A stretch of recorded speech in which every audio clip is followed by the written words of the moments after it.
Are you using seasonality trends in your trading?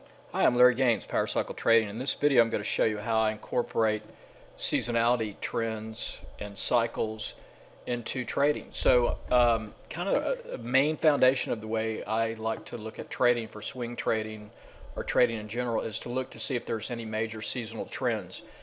So I'd always prefer to trade with any major seasonal trends versus against it. So here's a March continuation seasonal pattern chart here. You can see this is March crude, a continuation chart showing the historical seasonal trend for crude oil.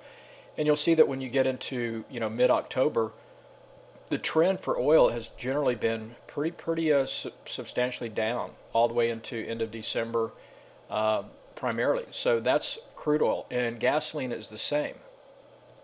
So here's a seasonal continuation pattern chart for gasoline RBOB. So you can see it tends to pull back into the middle part of November and then potentially get a rally, but it also is weak. And this is the tendency after you have hurricane season. There's basically not as much energy demand because gasoline season's over.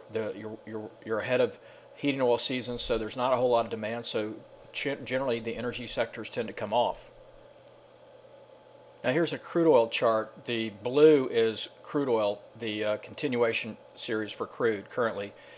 So you can see that front month WTI is trading at 52.63, but here's the seasonality, here's the seasonal trend, and this is going back, about 20 years. So you can see the seasonal trend is down, and it stays down until we get into, like over here on the very left, until we get into, like January.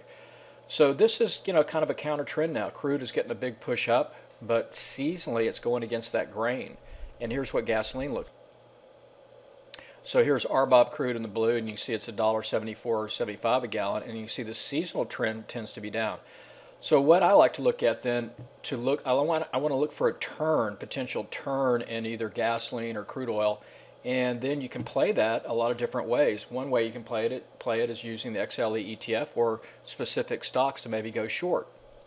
So then I bring up my volatility scanner tool, and I can then click on here. Everything in a daily squeeze will show up. So this means there's potential for a breakdown. So let me show you a couple that potentially look like they might start breaking to the downside. So seasonally, crude should be going down. So seasonally, the energy stocks shouldn't be very strong. So here's Occidental Petroleum, and you see we're starting to get cycle reversal and momentum trigger signals to the downside.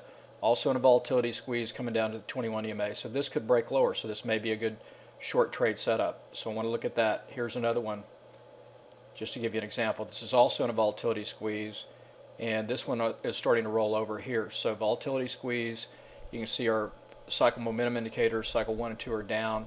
So potential rollover there on, that's Concho Oil, and here's another one.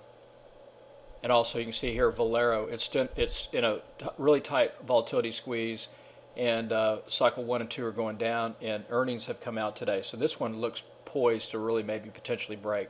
So I wanted to share with you, seasonality and the use that how you can use it in your trading. So I hope this video helps. Talk to you on the next update.